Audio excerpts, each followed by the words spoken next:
আসছেন? হ্যাঁ, যাক টাইমলি আসছেন। শোনো, আজকের মতো উনি তোমার বাবা। বাবা কি? রাখবা। হ্যাঁ, বাবা মানে? ওই মিয়া, আপনারা ক্লিন শেভ করতে বলছিলাম। শেভ করবে কেন? কন্টিনিউটি আছে, কি আছে? সিনেমায় লাগবে। আসল কথা কি বুঝছেন? আমার যত টাকাই থাকুক, যদি শুনে দর্জির পোলা কোনো মতে স্কুলে ঢুকতে দেবে না, বুঝছেন? হাই মেয়ে, জাঙ্গে বলেন নাই? আরে তাই বলে কি আমি বাবা সাজবো নাকি? ছেলের নাম হলো টুটুল আলমগীর। ঠিকানা আর হাবিজাবি সবের মধ্যে লেখা আছে, দেখে নিন। এত বড় একটা ছেলের বাপ আমি, এটা কেউ বিশ্বাস করবে? অভিনয় করবেন, বুঝেন নাই? অভিনয় করবেন, অভিনয়। যদি পাশ করতে পারেন তাহলে স্যুট পেয়ে যাবেন। যদি পাস না করি? তাইলে আর কি, আপনার আমার দুজনের স্বপ্নই ড্রেনে যাবে। নেন, ধরেন।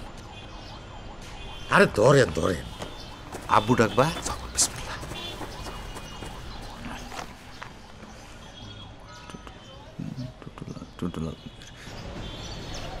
গার্জিয়ানের বাইরে বাচ্চা আর কেউ নিতে আসলে তার ফটো আইডি জমা দিতে হবে। আপনি কোনো এক্সট্রা ফটো আইডি এনেছেন? এক্সট্রা? কে এক্সট্রা? আমি তো এক্সট্রা না। আমি আপনাকে বলছি না,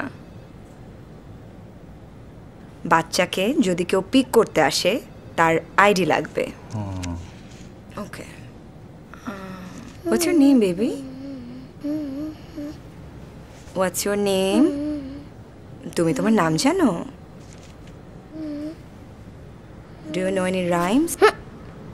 তুমি কি কোনো কবিতা জানো, বাংলা অথবা ইংরেজি? আচ্ছা, আপনাকে সত্যি কথাটা বলে দিই, ও আমার ছেলে না। ওর মা আর এই পৃথিবীতে বেঁচে নেই।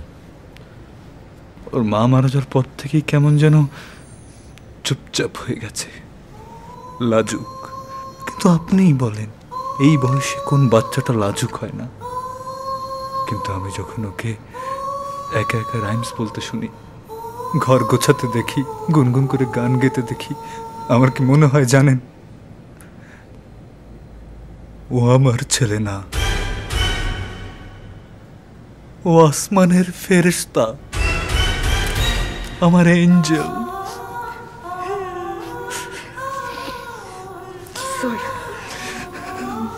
সরি।